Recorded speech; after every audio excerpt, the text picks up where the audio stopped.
Game Breaker TV.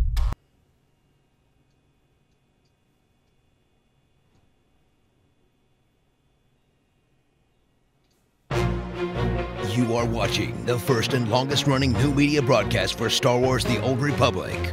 Welcome to Game Breakers The Republic. You will never need to listen to any other Old Republic podcast ever again. Oh, who were they kidding? They're just a bunch of nerds geeking out about the Old Republic on the internet. But here's your host, letting the Wookiee win. It's Larry Everett.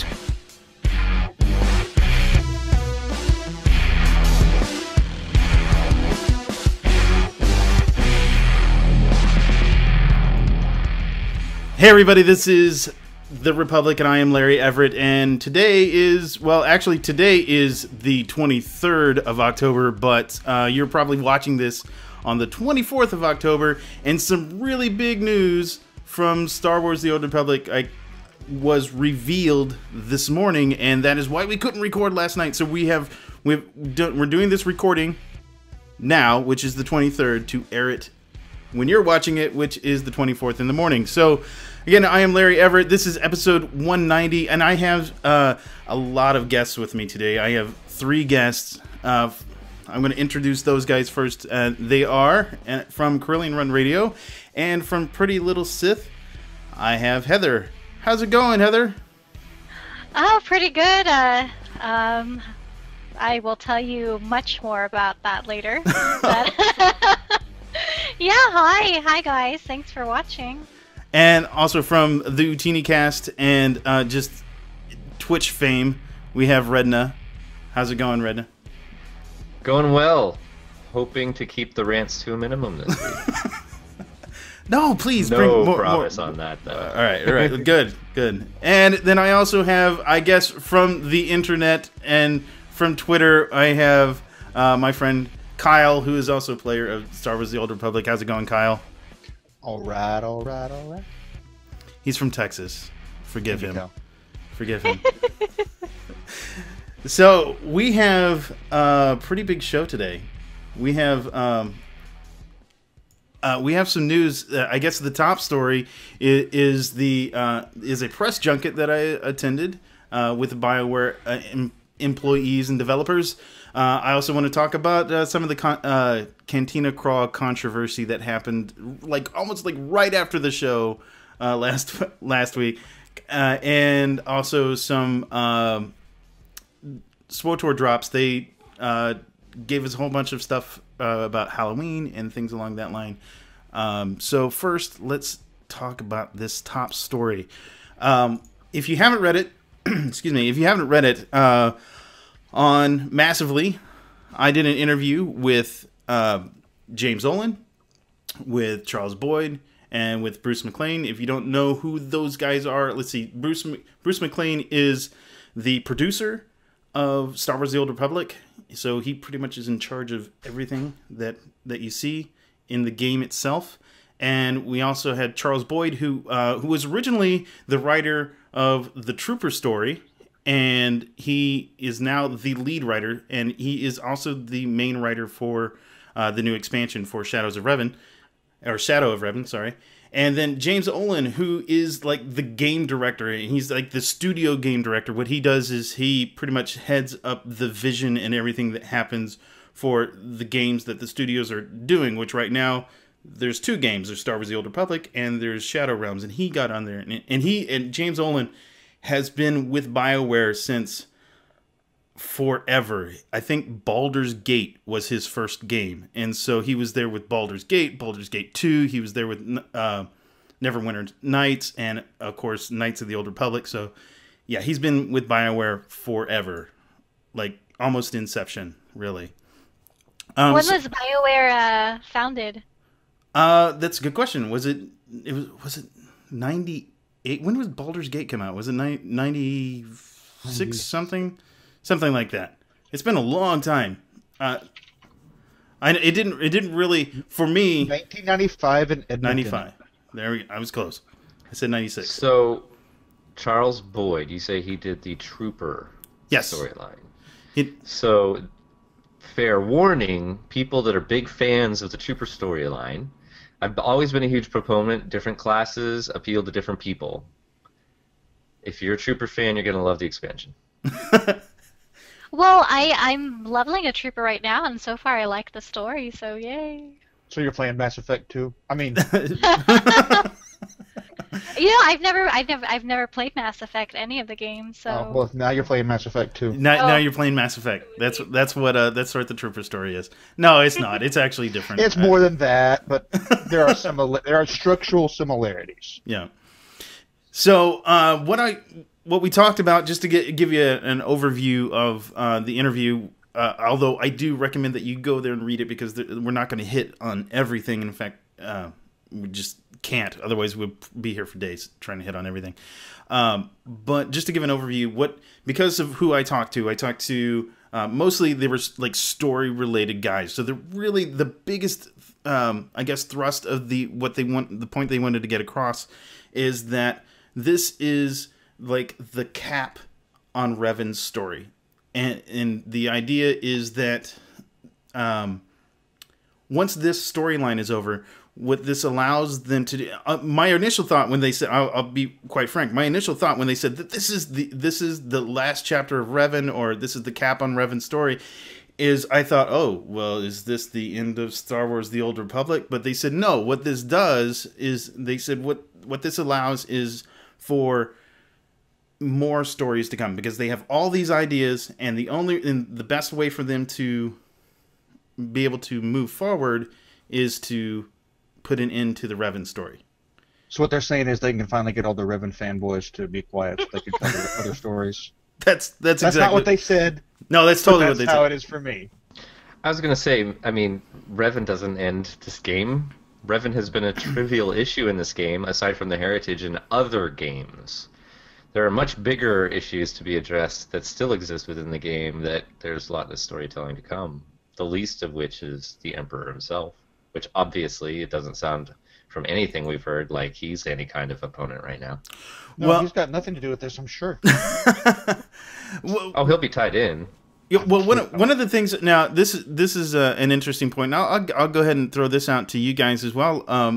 One of the things that was kind of hinted at in the interview, they didn't come right out and say it, other than Charles Boyd. Whenever I asked him about setting up, I asked him, why take this iconic figure that we've had as almost a protagonist up till Star Wars.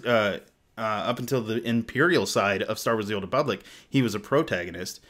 Why change him around to an antagonist and make him the big bad? And he basically, his answer was that it'll make sense why he's not just another guy who's a megalomaniac that's looking to take over the world or whatever. There's actually something that kind of makes sense. And then he also indicated that the story between the Empire and the Republic is they're still clashing each other, and also that the Emperor is still in the background as the actual big bad.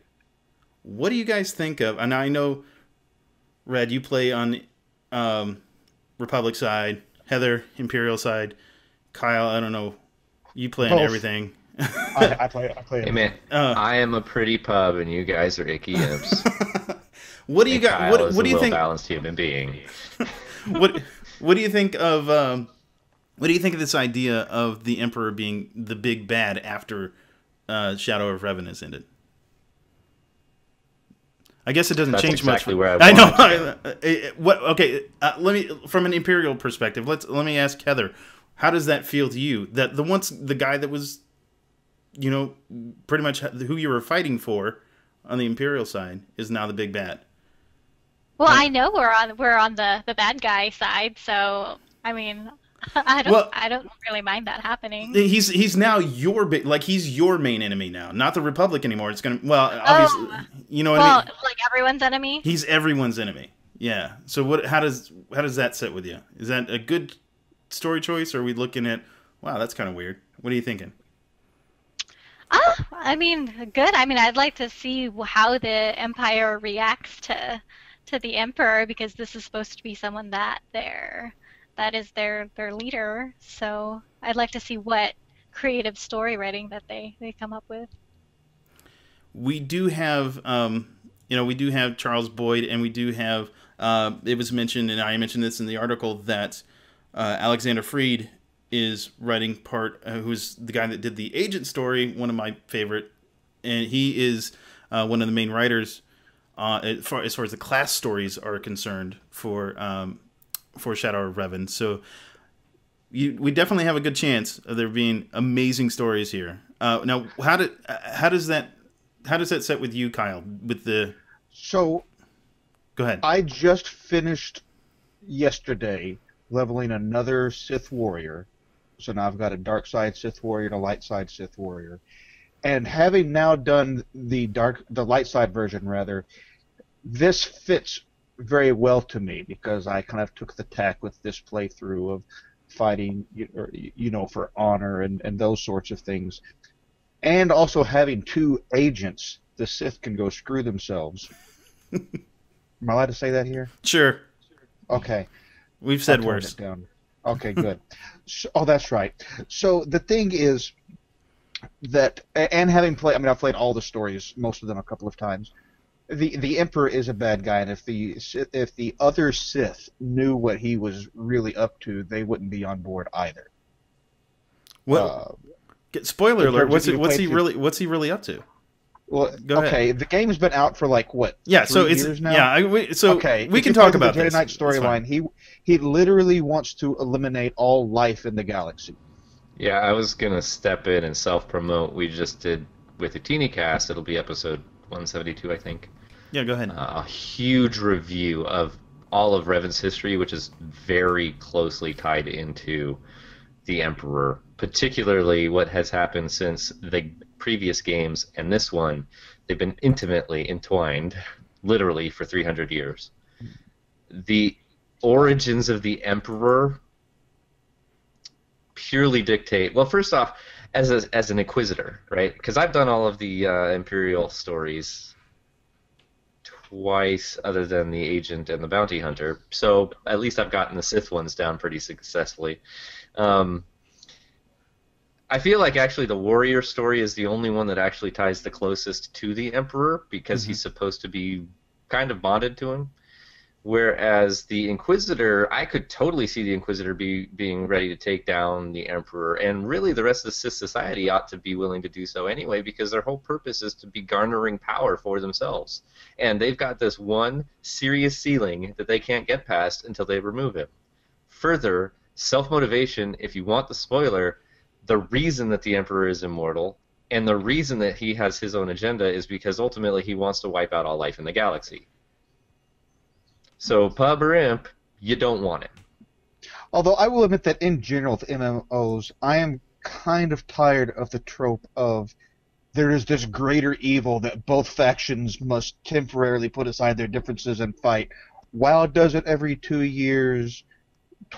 Everybody does it. And I am hoping that 4.0 has a little bit more, not fighting the cartel or fighting the Revan or fighting the Emperor, but fighting each other. I don't know. Agreed. But the difficulty with that is, how do you move in? How do you provide PvE operations at that stage? You would almost have to do different operations for each faction. Well, we did that with this storyline. storyline. We did it with Forged Alliances with Tython and Korriban. They just changed the models and labels on some of the NPCs, and it turns out effectively, much of it turned out to be the same. So I agree that it takes some extra work. I think it's doable. I'm just ready for something other than that. But in any case, in terms of the Emperor, I think it's pretty clear that, maybe Darth Maul, who is in some sense kind of a light side dude himself within the context of the Sith anyway, provides a banner that everybody else can unite under. We thought it was going to be Malgus and all this stuff that led up to the launch of SWTOR, and then they kill him in classic content and bring in somebody who's just like him. They didn't kill him. They threw him down a... That's right. That's true. He got a Disney death. It's a guaranteed survival. That's right. Yeah. Darth Maul survived. The Luke Emperor survived. Yeah, everybody. The Emperor survived. Yeah. Like, if you fall down a hole, you're guaranteed to come back. He's coming And I back. think Naugus would be excellent to have. In my head canon, Darth Maul and Boba Fett died on screen. Head cannon. One of the but this actually leads you mentioning 4.0 because 4.0 actually came up during the question and answers period, and so we asked, all right, so 4.0 in the works, and what they said, then they did say there, and James Olin reiterated there is a lot of other stories to be told, and so which led me to ask then, so does this mean that we're looking at a shorter cadence? Are we looking at more releases more often? Getting away from what is it 9 weeks now we're up to or something along that line for a release? And he did say he didn't. This is the thing he didn't say. So most of it was kind of, you got to kind of read between the lines of this. He said we are working on a lot of things next year, and we are still talking about how we're going to release things as we get through next month. We'll have that hardened to a point where we can talk about it. So for me, that I'm reading between the lines there a little bit means that, oh, maybe they're thinking about shortening it. And so, first off, I mean, I quoted exactly what he said to me. Do you guys think that means a shorter cadence, or what does that mean in general? What does that mean to you, Heather? First, let's go. A lot of prayer. A lot of prayer. What does that mean to you, Heather? If he says we're working on things and how we're going to get things out, what does that mean? Means I'm not gonna have to wait more than a year for an operation. Gosh, we hope so, right? Well, I mean, their track record for this year has been kind of, makes me nervous that they want to go faster, actually. I hope the quality is just as good because, I mean, even after all the waiting, I am pretty happy with what they come out with. Yeah, why does it make you nervous? What? I just don't want them rushing things or skipping over things that they could have done if they had more time. I mean, I know obviously this year they delayed a lot, so I just don't want them to take preference over releasing stuff faster if it's not as good. I mean, I know it sucks to wait, but I'd rather have it good than rush through it. So let's get an idea then what you perceive as a good release. Now, would you say that the release of what I guess you've been through, like Nightmare, or have you been through Nightmare, Hard Mode, Dread Palace, Dread Fortress, I assume? Good? Is that on par with what you're looking for as far as releases of an operation, or what? Go ahead. No, I'd actually like that to be faster. I mean, by the time the Nightmare operations came out, I mean, people were already tired of those ops, especially those that were working on it for a long time. It's like, oh, here's Nightmare. Oh, whoop-de-doo. And then people got through it in like 2 days because it was easy for them. They've been practicing in hard mode for all that time. So I'd like those release times to be shorter because I don't think it's that hard to scale to Nightmare. I mean, I don't know. I'm not a developer. I don't know, but I think those either should have came out at the same time as the hard modes, just for longevity of the Nightmare modes, or just not so far out from when the operations were originally released. So if you were to say what is a good cadence for operation release, if you were to say, okay, once every 3 months, once every 9 months, what would you say? 2 weeks? What would be a good release? No, I'm just kidding. What would be a good release schedule, you think, for operations? Maybe once a quarter, every every. Now this is, and you mean so? do you mean like brand new operations, or you mean like a Nightmare version of something that's already existing? I don't know. Maybe release No, because I would still prefer that Nightmares be released at the same time as the hard mode. So I don't know. Maybe 3 times a year. I Three. did my math wrong there in my head. 3 times a year I think would be pretty good for a brand new operation, including Nightmare. Sounds fair to me. Red, what are your thoughts? You don't do? Do you do operations? I think that you're highly optimistic, and if they've got lots of stories to be told, that's awesome. That means they've got years worth of story content to tell. To Heather's point, I agree with her that I don't want them to rush it out at the sacrifice of the quality of the content. Good, they've got stories to tell. Tell them.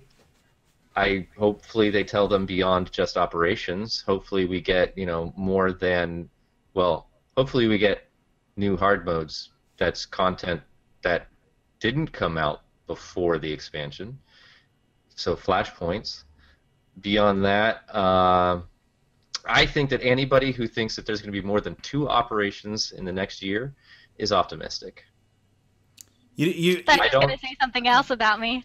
I think that's tremendously optimistic. I think that they have always demonstrated a lot of hope, a lot of enthusiasm, and have consistently, perpetually failed to deliver on that enthusiastic nature. So I don't expect there to be more than 2 operations next year.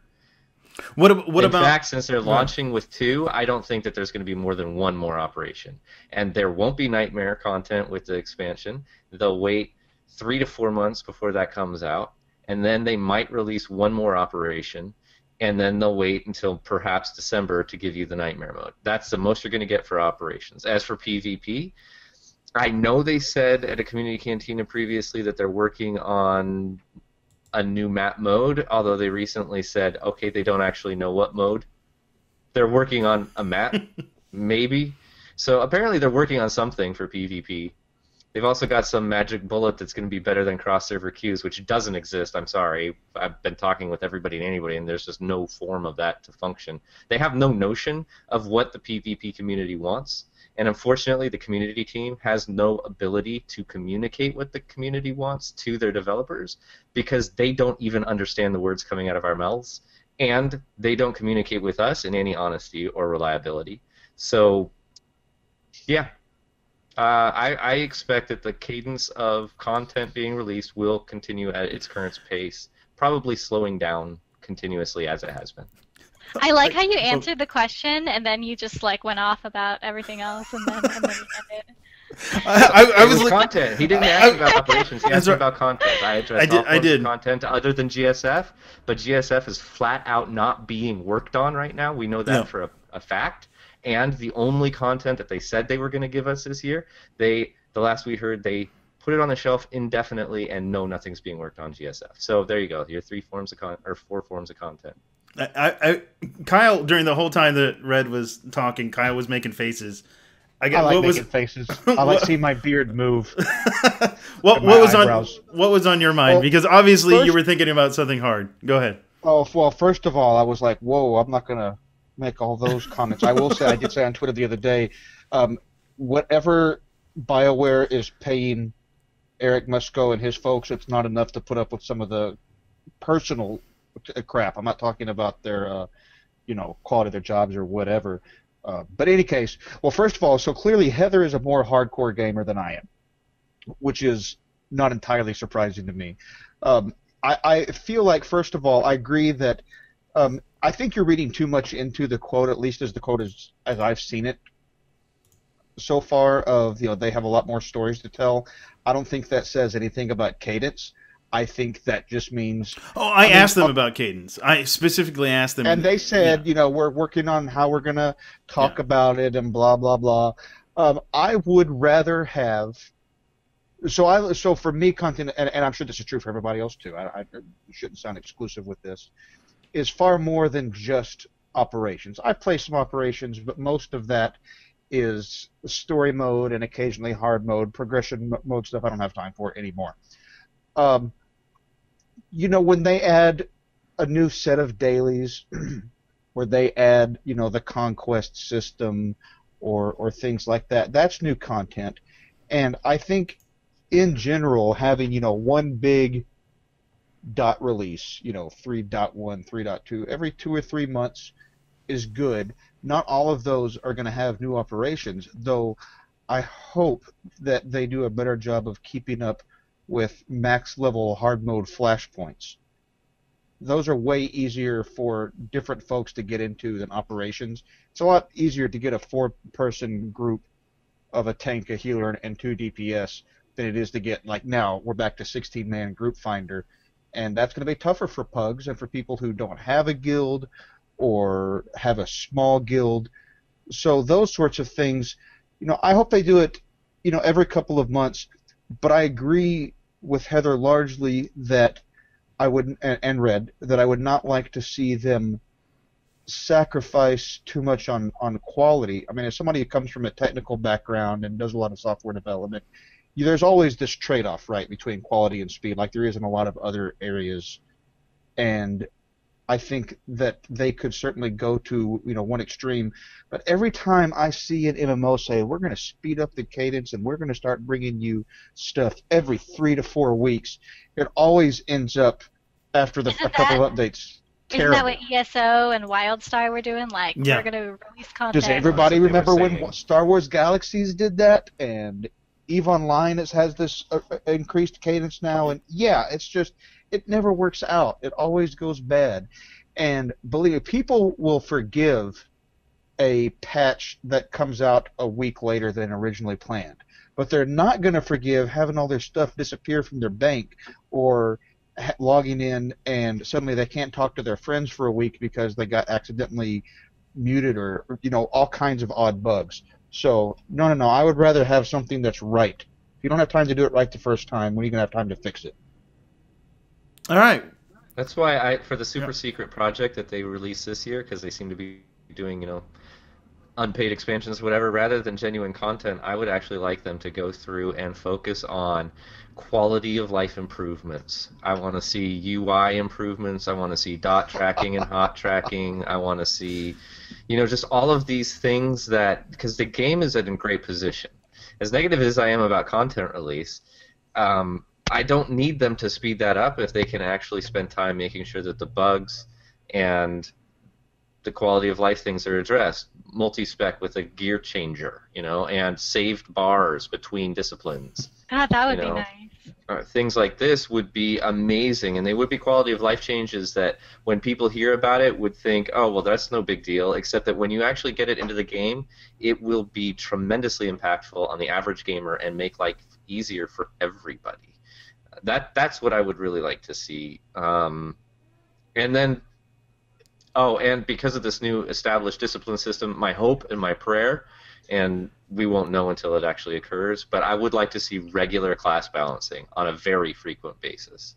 More than content, because regular class balancing. Class balancing because they came out with disciplines, and that's supposed to give them more time. No, the exact opposite. Discipline enables them to design the character disciplines the way that they want without having to deal with hybrids ever again.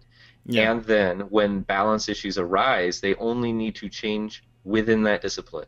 And then they can, mess around with creating flavor and individuality within the utility system, which they can also completely independently adjust without having to worry about any cross impact on any of the rest of the They don't have to worry about shared trees. Right. They don't have to worry about between advanced classes. They don't have to worry about hybrids between 2 different trees in the same advanced class. You're absolutely right. That's one of the things here is to make that simpler. Yes, people are upset because they love their hybrids, and I kind of understand, but I think overall, I think that's a good trade-off. And as far as cadence goes, I think you're right, Red. I think that should be able to at least speed up, or Heather, I forget which of you said that, the sorts of balance cadence that we haven't had. The problem, though, mention at the beginning of the year they were doing much more frequent class balance changes, and I was very happy with that. I was very, very happy with that. And then about 4 or 5 months ago, they stopped. Now we know why, and obviously we know why now. But, you mentioned the quality of life improvements and whatnot, and that you wanted more of that. Now I just know from just experience with MMOs, and actually, I wasn't ever on the development side of it, but I did work as a similar position. You know, I was actually a senator in. Actually, Kyle was a senator too in Star Wars the old Star Wars Galaxies, and there is a lot that goes into it, and I know that sometimes with quality of life, it sounds like something that's really amazing that everybody would like to have, but when it actually hits, when they hit with these quality of life, like a quality of life patch, I remember there being a quality of life patch for Galaxies at least, and people were in an uproar because there was no new content. It felt like there was nothing new added to the game, and so there's definitely, I think although I don't think they have to do it all at once. Following in the tracks of what they've been doing for the past year. I don't have a problem with that. Well, I think as long as I'm getting something out of it that actually improves my enjoyment of the game, fine. I mean, they're not giving us content on any regular basis anyway. Might as well give me something that I can use every single day in the game. I think that's awesome, but I don't think we'll ever see. And I don't think it's a good idea to do a single patch that is all quality of life. I do like little patches that fix this and that, or that make little improvements to like a UI feature or something along that line throughout the year. Well, and I guess why I mention this is because at this stage we've gotten Galactic Starfighter and we've gotten Galactic Stronghold, and there's nothing on that scale that I can envision, and I haven't heard of anybody asking that needs to happen. So I'd be okay with them giving us, you know, content drops, even if it's just like a little story here or there, or the daily areas or anything. You know, content is content, something that you can play. I'm okay with a more frequent, you know, cadence of little bits and pieces of content, changing up, you know, whether it's PvP, GSF, or ground, if it's operations, if it's flashpoints, if it's daily areas, even, you know, some open world incentive or changes to the conquest system, because that's content now too. Mm-hmm. I mean, there's a lot of different things that they can be adding to on a semi-frequent. I mean, they should be able to do this frequently, and I don't want them to focus on adding a new type of content. Right? Oh, then I'll agree. Okay, I will absolutely. New type, and that's just splitting. Yeah, your absolutely. I absolutely agree with you. I don't think. I so think they're going to work on one thing. You know, send a little team to focus on one thing. You know, and then they want to give that. I absolutely agree. I don't want another. I don't want another GSF. I don't want another Strongholds. I think everything that is brand new, like new systems and everything, that we're done. Build off. Make good quality content based off of what we have right now. I think that's definitely the way to go. Did you have any final thoughts there, Kyle? I was just going to say that I do think that you have a little mix. Yeah, so you have a patch that is not fully quality of life stuff, but maybe it's mostly quality of life with, you know, a new flashpoint or a new you know, set of conquest. I don't know what you call them. The different, every week they have a different conquest event.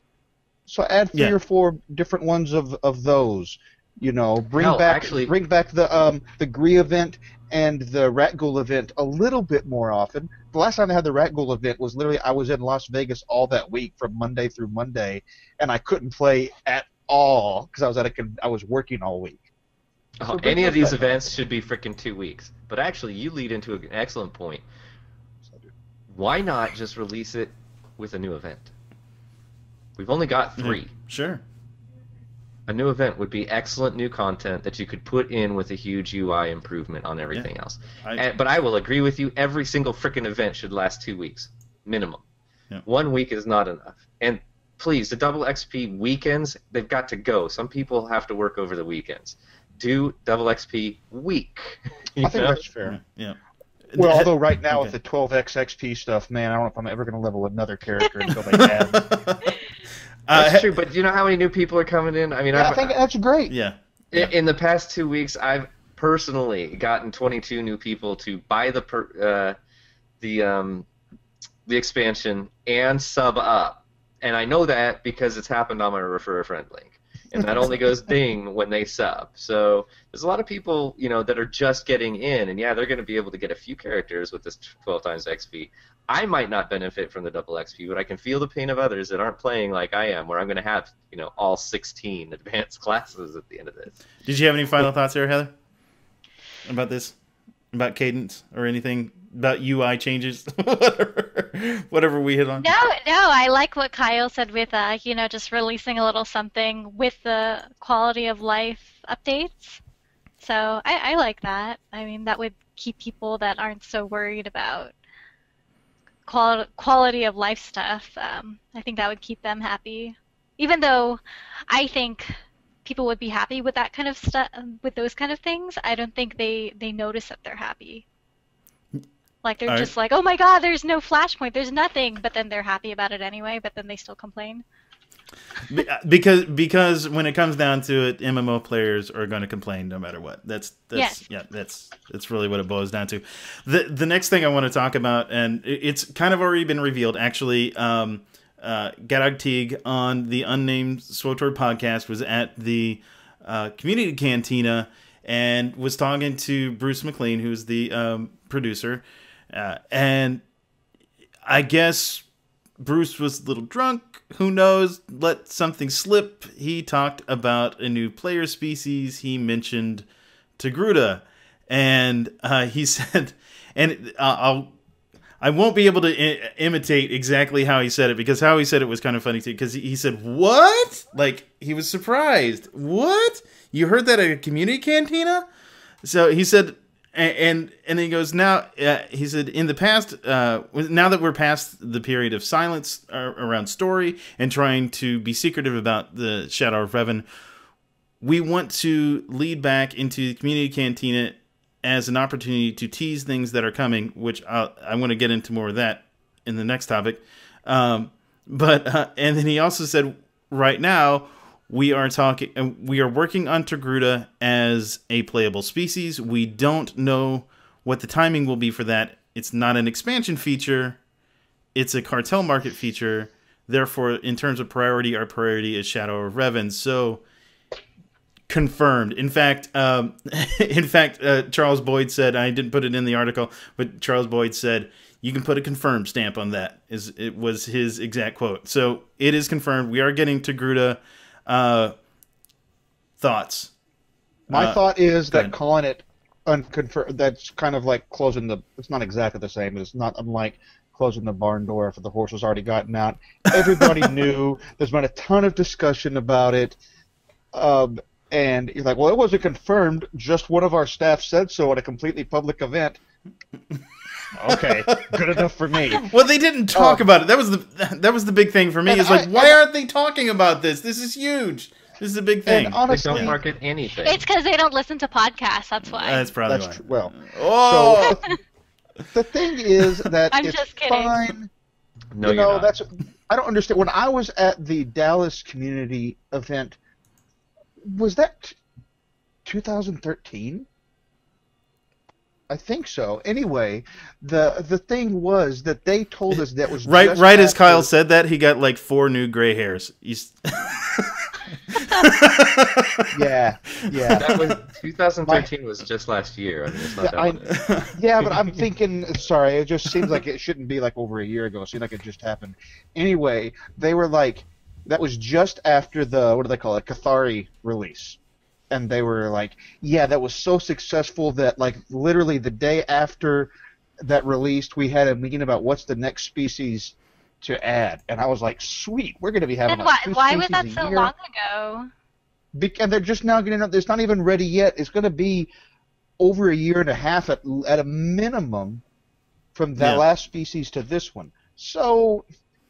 I don't understand. It's an obvious moneymaker for them. I think Same it's thing great. with character customizations. eyes, skin color, hairstyle, stuff like that. Yeah. We haven't I'm seen so anything in sick of just like as much time. the same 3 hairstyles that I use. Well, that's because you're very picky about your hairstyles. Yeah, I mean it matters to some people. Who's not? I get it. No, character I customization. see cartel coins in hairstyles. I'm not in any way denigrating character customization, or, in fact, I'm the kind of guy that when I told Damian Schubert how much I spend on cartel coins, he said, "Bless you, my son." So, which is funny because I don't think he's that much older than me. But anyway, the idea is it generates a lot of money for them. Why are they taking so long? People love it. It's an easy win. They should be adding all kinds of stuff. When can I have my playability? Add all of them. I mean, give me Natalan, give me Keldor, give me Wookiees, whatever. Keldor is so obvious. I don't know why they're not. I know. Anyway, I would switch all of my Jedi right now. You'll never get Wookiees. I know it's never going to happen in this game. However, but don't kill my dreams, man. However, they can do Rodian, and Rebels proved that they could do Rodian because they had one of the main sticklers with Daniel Erickson with the Rodian was that Rodians couldn't speak Basic. Well, in Star Wars Rebels, there were 2 Rodians that spoke Basic. Boom. Rodian. Give me Solistons. I want my Solistons back. Oh, God. With the jowls and... I'm glad that they're coming out with the Togruta. I think it's a lot more interesting than the Cathar. I didn't think they needed to go with furries as their first species.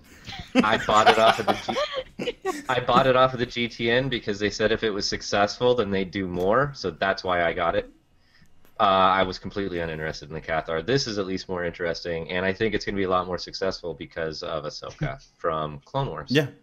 It's Ahsoka, and there are people that Companion on the Imperial side is really popular with certain people. Yeah. And even in the Clone Wars series, the Jedi Master, I can't remember her name off the top of my head. Ashara? Or no, that's a companion. That's the companion. Shakti. Yeah, Shakti's tremendously. Yep. She's a powerful, incredible female role model, an incredible character in the Star Wars universe. So I think they did a really good job choosing the Togruta. Yeah. That's my opinion. Where are you at, Heather? What do you think, Togruta? Yay! I mean, I don't know. Most of my characters are Twi'leks or humans, so I mean, I'll probably make one. I appreciate the Togrutas. You won't change your assassin. You won't change your assassin to a Togruta just so they could be besties or whatever with Ashara? No, I don't even use Ashara at all. Who uses Ashara? Who uses anybody but Shriek or honestly, if you're a Sith of any kind using Ashara, you're doing it wrong. I might make them because I haven't had all 16 advanced classes yet, so I'll make a couple Togrutas just for funsies, I guess. I don't have any Cathars, so. I have one, but which is really interesting because I like cats. I don't have any Cathar characters. Okay, well, let us. So that is all the spoiler stuff, really. I mean, there's a couple other things that we didn't really hit on, but there is a lot of stuff in that article that I mean, really, honestly, I just touch on. Go check that article out. Let me know what you think about the article in the comments over there. You let me know what you think of it over here. I don't care. I read them both. So nothing about PvP, huh? Well, to be fair, and there's a lot of things I did not ask specifically. That were on my list because I didn't know who was going to show up. So I had a list of at least 12 questions, but they were like stacks of. So there was like multiple questions within one question. So and some of them I skipped over because of who was there and because we were talking to mostly the story guys. I did ask a few things about. I forget what I asked now. There was one other thing that there's a couple of things that they just couldn't talk about. Like they couldn't talk about crafting at this time. They're going to talk. They will get into crafting for Shaddoe of Revan in November. Also, they're also going to talk about the individual discipline systems in November as well. So they didn't really talk about those as well.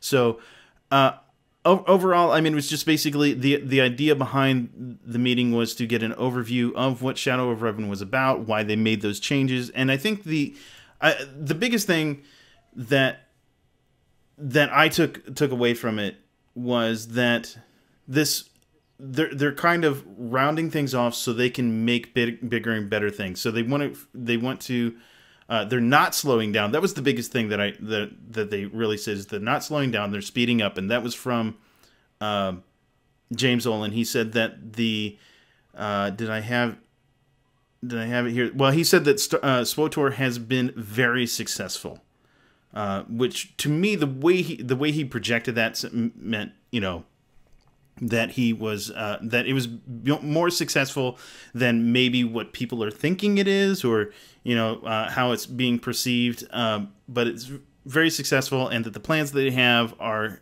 ambitious. They're not slowing down; that they're speeding up. And Charles Boyd said that this was that Shadow of Revan was actually just a kickoff point, and that going forward, that everything's going to be crazier and more exciting. So there you have it. The one thing I would say is I'm very glad that they've got future plans. Excellent, and they should. I am glad to hear somebody other than the community team saying that they're trying to increase the pace, which is great. I could probably trust them more. I do like what the developers do a lot. And I don't think... Oh, the one thing I did want to address that we didn't really talk about is there a problem having Revan as the ultimate villain with this expansion?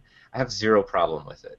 Zero. If you actually go through and look in depth at the history of Revan as that story is told, first of all, yeah, there was one video game that you played him as a protagonist. You could have made him light or dark side. They've made the canon version the fact that that was the light side.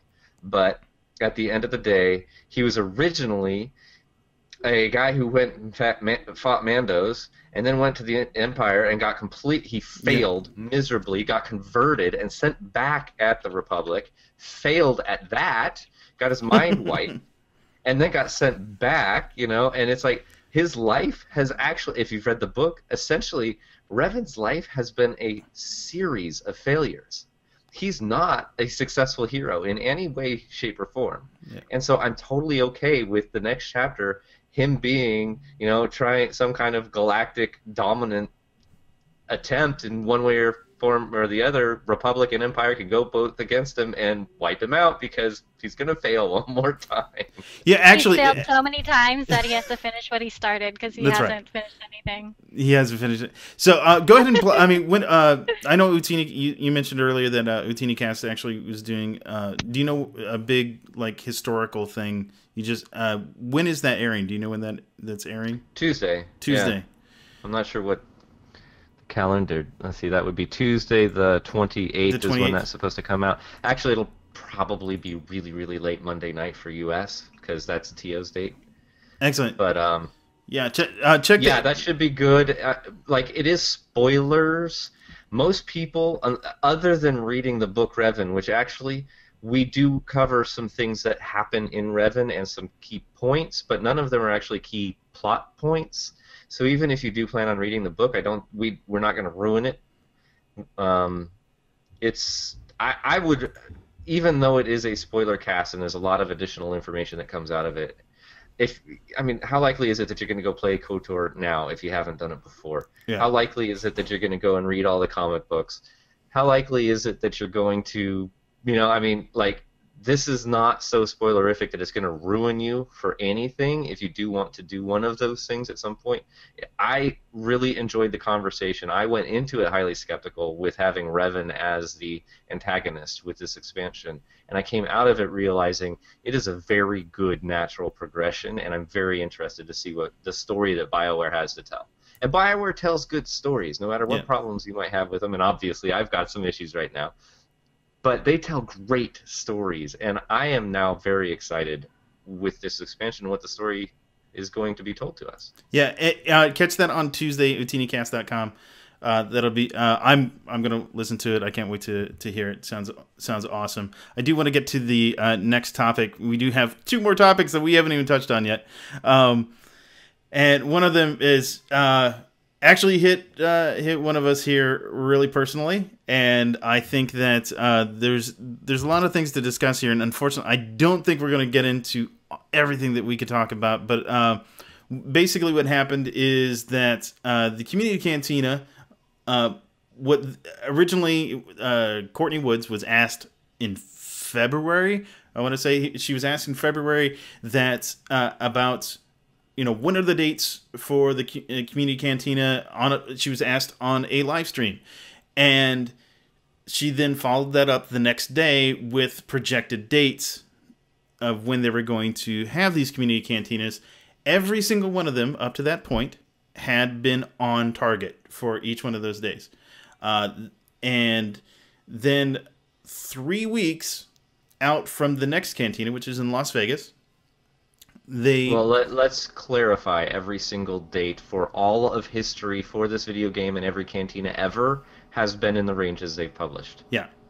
So yeah, absolutely. Yeah. So I'm that is, yeah, all of them, and especially those dates have been in those ranges, and then on 3 weeks before the cantina, which was, what was it, last Thursday? I'm getting my dates mixed up. Friday. Last Friday, they announced the community cantina date as being the 15th, which was a week after that, the projected date that they had said before. Some people had bought tickets. Actually, a lot of people had bought tickets. And this opened up the dilemma that we actually talked about last week regarding transparency versus, holding on to things and things along that line. And I know Red has a lot to say about it, but I'm going to get to him last. So let me ask Kyle. Go ahead, Kyle. What is your thoughts regarding this whole dilemma that happened with the cantina versus transparency versus that? What are your thoughts? I know he's sleeping about it. Go ahead. So honestly, it didn't affect me a great deal. On the one hand, I can understand why people would be frustrated. On the other hand, I love going to Las Vegas, so I'll go with any excuse that I have, which is obviously actually not that often, but I go once or twice a year. No matter what time of the year it is, I have a good time. So if you go for the canteen, you're going to have a good time, and if you don't go for the cantina event, you're going to have a good time. Next. All right, Heather, you live in Las Vegas. However, you had some thoughts about it too. What are your thoughts? We talked back and forth on Twitter a little bit about it as well, but go ahead. What were your general thoughts about what happened? My general thoughts, I've been talking about it for months on Carly and Ron Radio, on my blog, on, other podcasts have been talking about it, and we've all been waiting for it to be November 7th through the 9th, just a day between those dates. And so they suddenly tell us 3 weeks, 3 weeks before the cantina, they tell us that, this is the first one ever where it's not on the day that they said it was going to be. And this is really difficult because specifically the Las Vegas cantina wasn't tied to anything like New York Comic Con or PAX, PAX East, PAX Prime. There was nothing tied to it. So people, this is what they were coming for. They're coming for pretty much the cantina.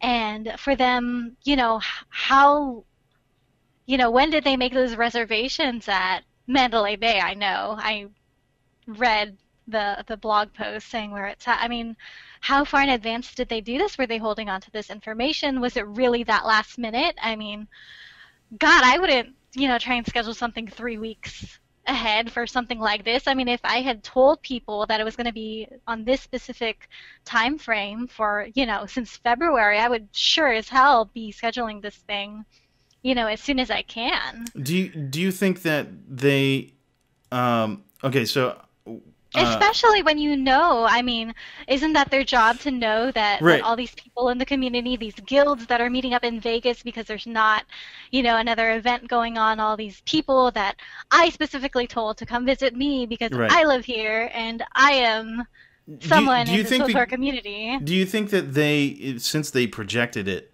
so far in advance, they didn't... This is the thing that confuses me a little bit, is that do you think that they didn't try their best to get... I don't think they did. Good. I don't think they did. Where do you think it? I mean, where do you think it fell short? Was it like, oh crap, we've got to schedule this now, or was this? Yeah, basically, I think what happened was maybe there was someone that got assigned to it, and maybe they got busy. But this was announced in February. None of the dates have ever been wrong, and it was a big mess up. I think, especially for all these players that have lost money, and these people that go to community cantinas. These are hardcore SWTOR fans. It's not just whatever. I mean, I imagine when I will go to the cantina on Saturday the 15th, it's going to be some random people from around town that I don't know who they are, but I guess I'll be happy to meet them. It's not going to be the people that I was expecting to see. All these people that said, hey, you know what? Me and my wife got tickets. Me and blah blah blah blah blah. All these people are coming out because I asked them to, and because we didn't think the dates were going to be wrong, because they haven't in the past. All right, I have some thoughts on this as well. Let me go. I'll go ahead and, because I know Red's gonna has just generally speaking an opposite opinion of mine. Although I also think 2 weeks out that I can reserve something somewhere to fit enough people for a cantina. Right, I can do that in 2 weeks on that day. That I absolutely. There was 3 days that you could have picked, and why? Yeah. There has to be a really good reason that they pushed it back, because there's no issue with finding a venue in Las Vegas. So I think some of the I think there's something that they're not telling us in this particular instance. I don't know if it's going to make somebody look bad or what the deal is. Wait. In this particular instance, well, no, there's obviously something they're not telling us, but this is clearly not the first time. Right. But so.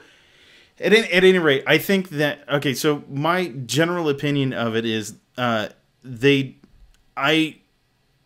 don't exactly put all the blame on BioWare in this particular case, because I think that you put it on the community team who's responsible for organizing a community event. But if you announced in February that it was November 7th through the 9th, and then you wait 3 weeks right before the event to tell people that it changed, why didn't they tell us 2 months ago, hey, you know what, something came up, and we might have to change these dates? So my perspective on it is that and I don't mean this flippantly. Then what should have happened is that nobody should have booked anything, and then nobody should have shown up.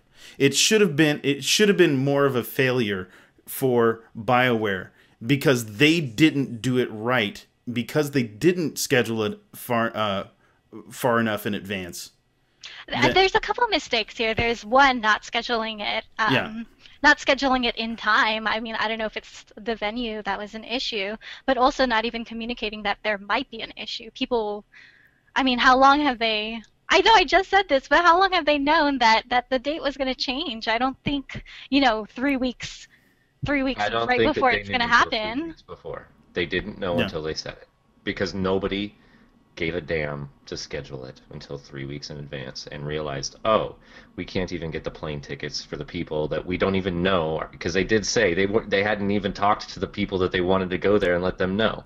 Yeah. See, I mean, nobody planned a thing until 3 weeks in advance and realized, oh crap, we can't do that in 3 weeks.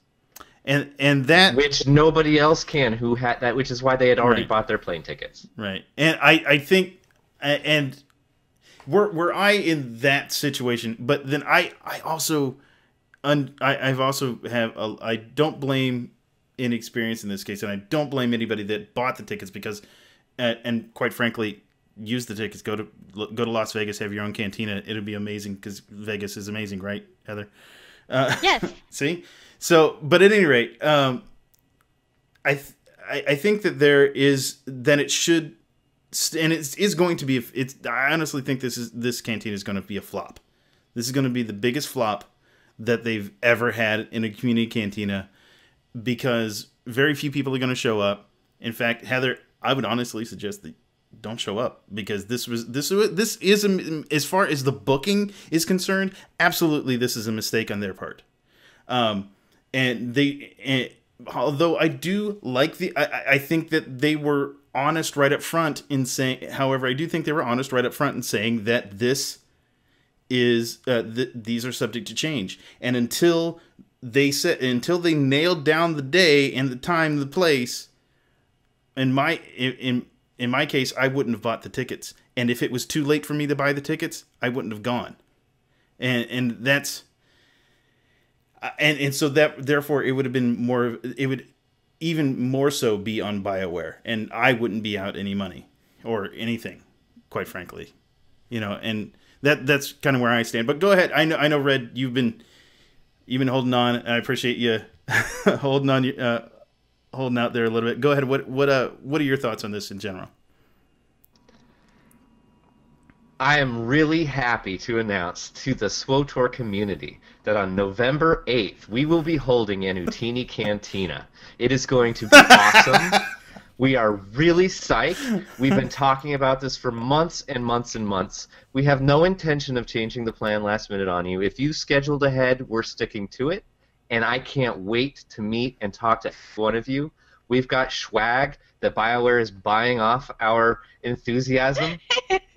And we will be handing that out to people. We'll have prizes. We'll have tons of information. You'll get to meet Pretty Little Sith, myself. Tio's flying in from Australia. Chill is going to be there. We know of a few dozen other people. Anybody and everybody. If you have made travel plans, come to Utini Cantina. November 8th. We will have additional information. That's Saturday. We're going to be doing a live stream before we all go out and get drunk. Sorry, we're not giving you free drinks. But it's not a community cantina. I am really excited, and that's where I stand. As to BioWare, the community team has demonstrated to me fundamentally, and this is just a continuation of last week's conversation, they didn't lie to us this time, and I talked about the fact that they had flat out lied to us on other matters last week. Yeah. Not They saying anything deceived is us. the same as lying. They deceived us this time. They gave us misinformation, and they never followed up on it. I do think that they just simply failed on their end. And I do hope the Cantina fails. And flat out, the significant difference here, the one big difference between this and every single other event, even if it didn't happen to you, BioWare has hurt customers in real life financially. It's not in-game, it's not a delay of a patch, it's nothing like that. Like, they have a lot of fans and customers that were counting on their word, the information they've given us since February. So what is that, 8 months, 9 months, something like that? And then they changed it 3 months in advance, or 3 weeks in advance. That's just a failure to communicate. Most jobs, you need to take vacation time before that. Yeah. You need to at least be a month in advance. So I do think BioWare failed miserably. I hope their cantina fails miserably. I will never go to another community cantina again because I don't support this community. But I don't support this community team. I don't know where the failure lies. They're not going to tell us, so I have to blame the whole team. I am really, really, really excited to hang out with the community, the gamers, the people that live in Vegas and the people that are traveling to Vegas. I want to hang out with them. That was the thing. Like, I was really upset. I was bummed. I stopped playing the game for a while until I realized it's all the community team. Like, so much of my frustrations and anger and everything have actually been the community team. It's got nothing to do with this game. I'm psyched. I love this game. This game is constantly improving. It's constantly getting better. They might miss times. They might, this or that or whatever, but the game is great. The people in the game are great. Yes, you've always got trolls in every game, but honestly, the community in this game is better than a lot of other MMOs I've ever played. And I'm looking forward to hanging out with people on November 8th, and I'm excited to be in the game and live streaming and doing podcasts and guesting on this show and whatever, and I will go about the game. And Musko said in his interview with Snave, blame him. I blame him. I blame his whole team, and they can have all the blame. I'm happy to give it to them, but that's not going to ruin my time enjoying the game and the people that play it. Yeah, I totally agree with your sentiment there. I think that is absolutely the best thing to do. In fact, if I were in BioWare's shoes and if they're watching this by chance, they need to give UtiniCast some stuff that they can give away. Mail it to whoever is going to be there, and like if it's T-shirts or whatever. They honestly, because that we do have swag. okay. I haven't seen the email. He apparently apologized to Tio. It made Tio feel all warm and fuzzy. Yeah. I mean, But what about all those other people out there? I mean, it's not just Tia. Like, there's whole guilds that wanted to that's meet the whole point. Everybody and anybody. That's why I say come to the Utini Cantina. I honestly, I hope to give you guys. I hope that I mean, once you guys have all the information nailed down, I hope that Eric posts it on at least on the forum, if not on the freaking front page of the website as an apology to you guys. I doubt that. They won't. The one thing that he did say in that Snave interview was that they can't use the @SWTOR Twitter account and they can't put it on the website. That's fine. I would, if they want me to start to respect them even the slightest bit, then every single member of that community team should use their personal Twitter accounts to promote it. He said that they could, that they're not bound by their contractual agreements or whatever, their jobs. They can promote whoever they want through their personal streams. That's what they should do. Yeah. They're already going to be sending us material for a community event by fans to give out to fans. So if you're there, we're happy to share that with you. But I am glad that you guys are doing something, and I encourage that. I'll tweet it out as soon as you guys have that information. I'll let all the people that follow me know. I'll post it. I'll post it and help you guys out. It's going to be a blast. Yeah, I agree. Maybe since PLS lives there, hopefully we can get her to help us find that final location. It will be in the Trump Hotel or whatever that we do the live stream, and then we'll head out from there. And anybody in the community, if they're in the area, like get in contact. You know, you got Tio at utinicast.com, you got REDNA at utinicast.com, and you got Chill at utinicast.com, or just tweet us or whatever. If you're going to be in the area, let us know. It's going to be a heck of a lot of fun. Join in. You can be a part of the live stream. It's going to be great. I went from being really depressed and freaked out. Like we're going to have a heck of a lot of fun. It's still going to be a great weekend.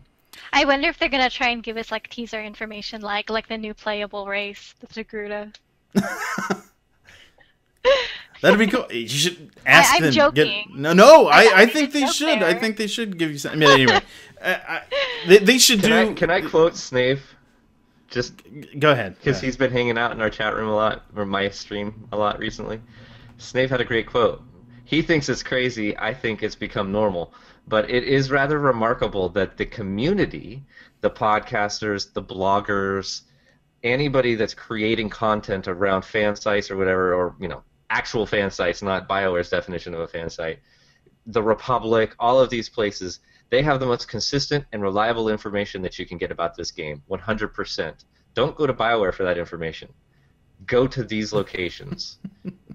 Podcasts, blogs, the Republic, whatever, you're going to get consistent information that you can rely on because we vet our sources and we make sure that we know that we're telling the truth, and we don't give you hard dates or whatever because we know things can change. All right, well, one of the to change the topic here, the next stuff we have is honestly just like a lot of pictures, but the first ones I want to show, I haven't even shown you guys these things yet, so hopefully you guys can see them clearly.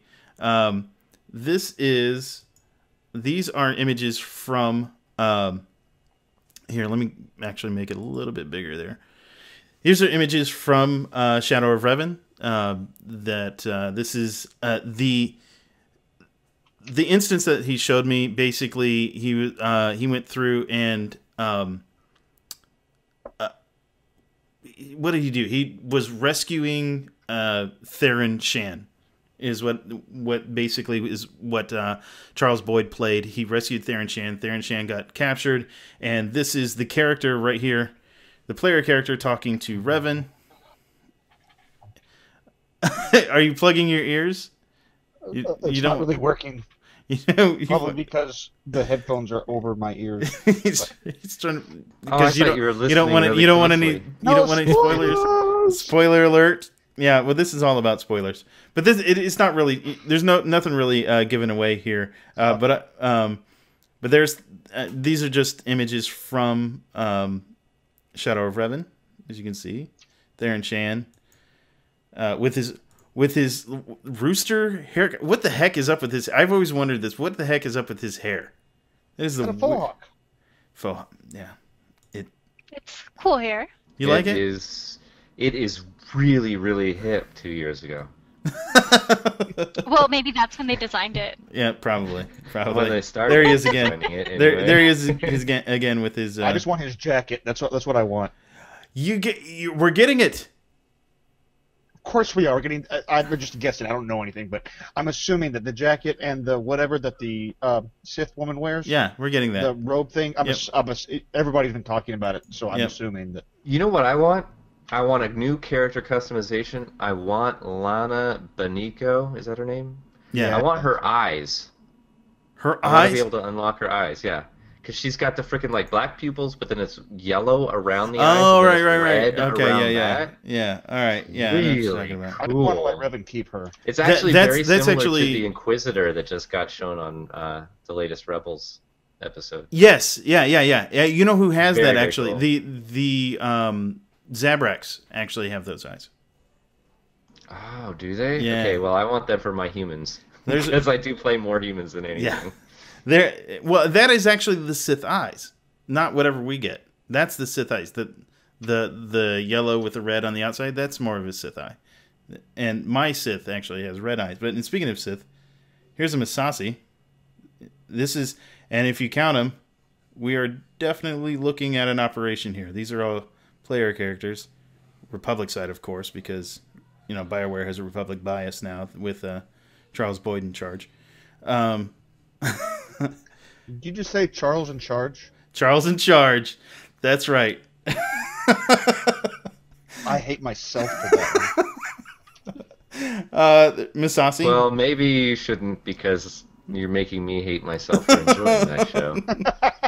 I really liked it when I was a little kid. We didn't have cable. It was only reruns on network television. Oh, Jesus. You guys are talking about a show? See, I don't know. Oh my God! the No! little girl. Oh I can hang god. out with my kids, I guess. Oh, there's Lana Benenko right there. Yeah, but you can't see her eyes, unfortunately. It looks like they're closed. We see. I don't know. See, I don't know what this is from. This is just a random screenshot they That gave me. lightsaber actually looks like a unique color crystal. This one. Yeah. I think I've seen that. Orange and red. Orange and red. I think that's the blood red one, isn't it? Do we? That's Okay. blood red. Yeah, I think I'm that's very blood red. disappointed at the color of blood red. Yeah. R2. Yeah, I just Yeah, heard sorry. R2. That was my phone. I'm gonna silence that now. But yeah, my phone is all R2. And I don't even know what this is. This That almost looks like a farm. huh? Yeah, Farm this boy? is All this I know look is now he's this wearing looks on purple spandex. this what is the on heck? this is on Rishi, and that looks like a Revanite of some sort. I'm not sure exactly what's going on Okay, here. total tangent. Are the Revanites in general force sensitives? No. No. They're not. So they're No, just they- average they- Joes. that Well, are- Yeah, I if you think look at the that quest line, there are Revanites that are force sensitive, right? but that's If not a you require requirement. me. But it's not a requirement. Okay, so they're not like it's not like the Sith hierarchy, Right. where people with force sensitivity dominate. That I'm aware of. I mean, maybe they get into something because they didn't talk about that. Well, we do know in Forged Alliances that we've been told flat out these are not the Revanites you remember. Right. But We do know. I would be pleased to find out that they don't have to be force sensitive. Yeah, So we I'm do. okay. Not the Revanites you're looking for. So what we do know Exactly. about the Revanites is that they are of both factions. We know that they are of Republic and the Empire, and some of them are force sensitive, and some of them are not. But we Colonel, don't know. what's his chest is not force sensitive. Right. He's Yeah, Exactly. that's a good point. Yeah. The trooper. Yeah, and he was one of the leaders as far as we are aware. So yeah. All right. There you go. Oh, and I think this is some of the new armor. In fact, it's all the same armor except for the hat. Some of them don't have the hat. It looks like that, like almost like a pirate outfit. The Dread Corsair. Yeah. So, yeah, we're all becoming pirates. Excellent. So the next expansion is going to Well, be. we know that the Rishi is the pirate world, so Right. I'm totally cool with getting some Ooh, pirates. so- Rishi Maze. right? Yep. And so I would really like to know that we're getting some hats that don't have frickin' bonnet flaps on them. But You don't want tri-corner hats? well, this is I'm a okay with tri-corner hat, hats as long as I don't have a frickin' bonnet flap covering up everything. but this doesn't have a bonnet flap, but it does have like something covering your ears and the back of your head. So I guess so they can hide the hair model. I don't know. No, actually, we've been told that this is a programming issue that when you put a hat onto a character, Yeah. no matter what the hat is, even if it's a fez, Right. it removes the hair for Yep. rendering. Yeah. Completely. So if they don't have it covering the back of your head and the sides of your face, then you notice that your hair is not there. Right. I'm okay. Shave my head for a hat that looks good. I'm not. My female characters do not look. I'm sorry. None of them look good without hair. You haven't met my trooper. Okay. What does She's she have? gay and awesome. Okay, wait. Is she like completely bald, or does Is she have that- like is the that the little furry? fuzz? Anyway. She's got cornrows, actually. Oh, Oh, that's a okay. good look. That's all right. I'm cool with And the she's a cornrows. trooper. She's really badass. There is. I'm assuming this is Rishi. Looks like Rishi. Revanite camp. They didn't really tell us what the. They just like threw these at us and said, "Here, have some pictures." And so, yeah, I don't even know what that. I'm assuming that's a Revanite camp of some sort.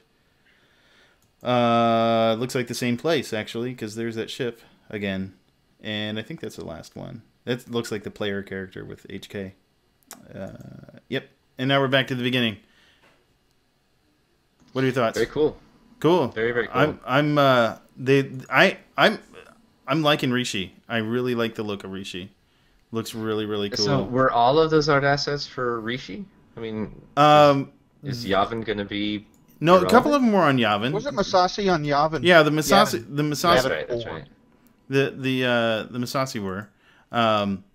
But one of the ones that I want to do here, I'm setting this up, but I'm just personally really, really hoping and praying that Heather's prediction last week is wrong and that we are getting 2 full-fledged planets and not just a planet and a daily planet. I think. Are we I getting? think I'm right. What do you think you're right about? you think it's going to be a That- planet and a daily planet? Hmm. We'll have to see. We'll have to see about that one.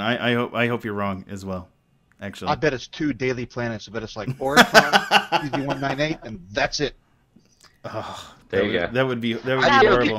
horrible. If it was 2 versions of Oricon, I'd be okay with that. Because Oricon's my favorite planet. Oh, wow, that's crazy. I That- love that's- the implementation of it. They did story, but then added dailies behind it. It led into a flashpoint or an operation, and it was the best organic open world PvP this game has ever seen. It's true. They did give good. They did have good PvP or like open world PvP on PvP planets. of I mean, course. graphically, it wasn't the most pleasing, but from a game mechanics and story and implementation side, I loved it. I did like it from the story side. I really did. This, if I can get it centered on the I screen. love that new outfit. I do and I too. will be. I mean, Talk I'm about gonna roll a new spoilers, character just for it. That I do like that, and I You like know just. who that is, right? Well, that's the Emperor. Yeah, Well, at least this part is. the one that the Jedi Knight meets. Right. The Emperor actually was I thought Emperor had different like top and.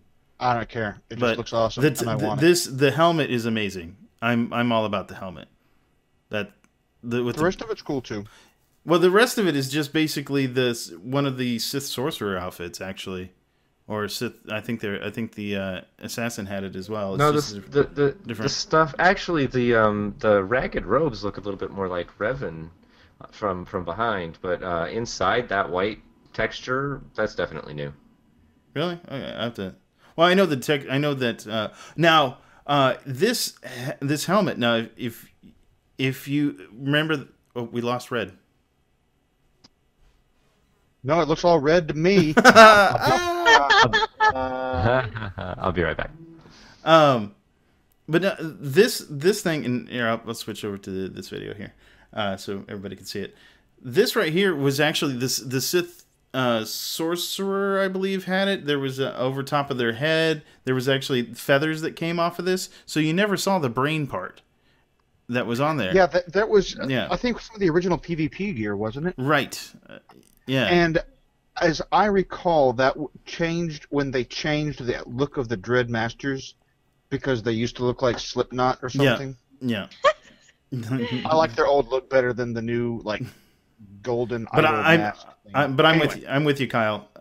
I'm getting this for at Like least it makes one me of my want to characters. switch to Imperial side just so I can play a sorcerer and play. Well, you can get this on any side. I know, but it's not going to work for my goody two shoes Jedi consular. What, having the brains all sticking out and whatnot? Because let's be honest, it looks creepy. It That's does what look makes it creepy. awesome. Well, that's the idea because this is a Halloween Right. stuff. This is Halloween stuff. What do you think, Heather? You on board? You're gonna get some of this for your Sith? It's not exactly cool, but, pretty. I don't know. I like to wear outfits for a long time, and I feel like this would only go good for, a couple weeks. That's true. Yeah. I don't know. I think the Inquisitor. It can looks always cool, be though. creepy. I mean, if it was a lot cheaper to change out your gear and stuff, then sure, why not? I think would totally do it. I But think that's the big thing is that it's not cheap to switch out your gear. And actually, I'm going to show you this because this is kind of amazing. This is Really awesome. the only thing is, and one of my guildmates pointed this out. He said, another gun that would be impossible for somebody to hold in their hand like that. And it was as it shoots, it would throw off your aim. No, really bad. totally. But show the assault cannon. Okay, I'll get to the assault cannon, but Well, the more important thing is when you've got a rotational, consistent force like that, you actually run across gyroscopic effects, so you That's what I wouldn't was ever saying. actually be able to get off target. Well, as soon as you lined it up, but you would never be able to switch targets. right, Yeah. or follow. Yeah. it'd be I'm difficult. okay when things are too big, though. I mean, you want to be able to see the weapon in the game, and you have to do a suspension of disbelief in that. I mean, I like this one though. Well, This one's one of my favorite. I do like the sniper rifle. It's okay. super huge though. Again, My sniper rifles are better.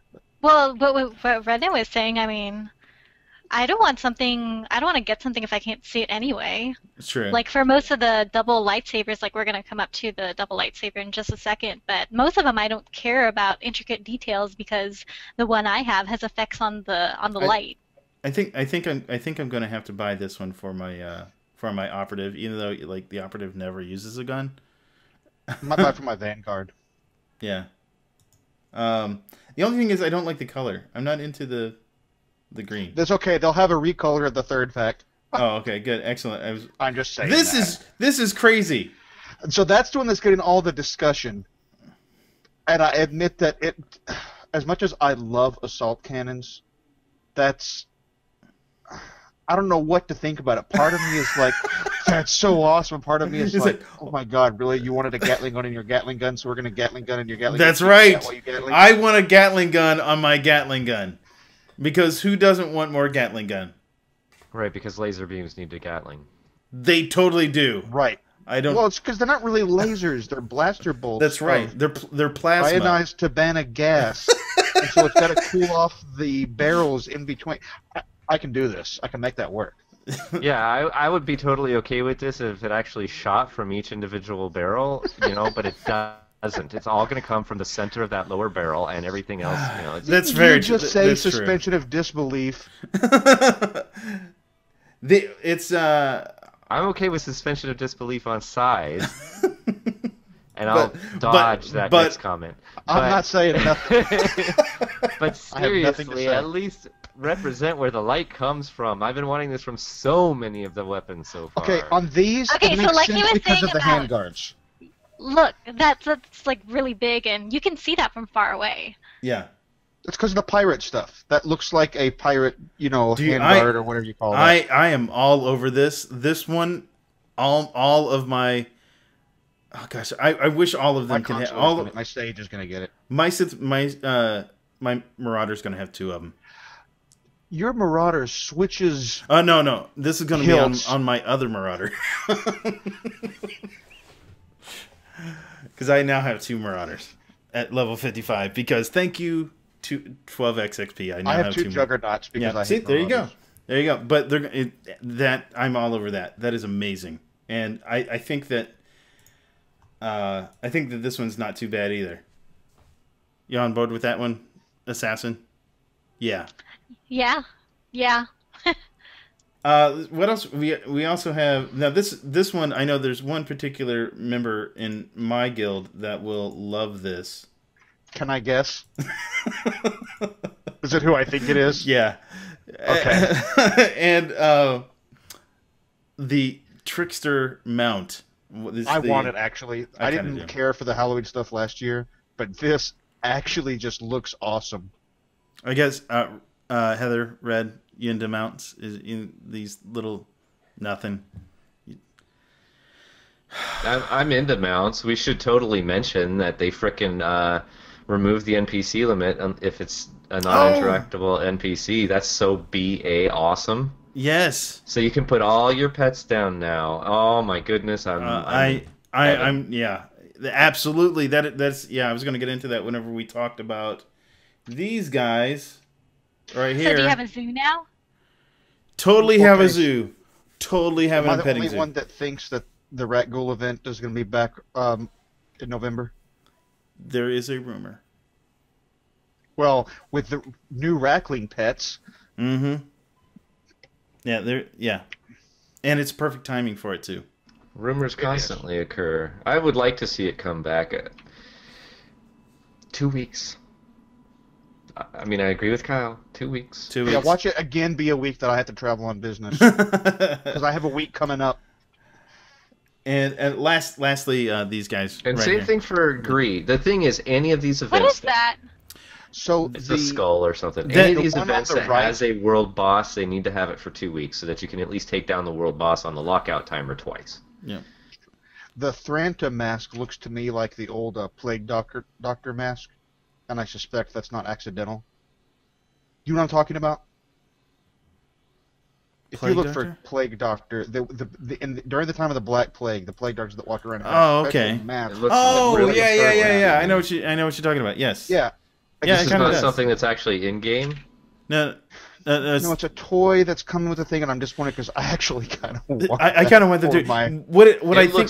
It looks really familiar, and I just can't place it. It might be that Plague Doctor you said. Yeah.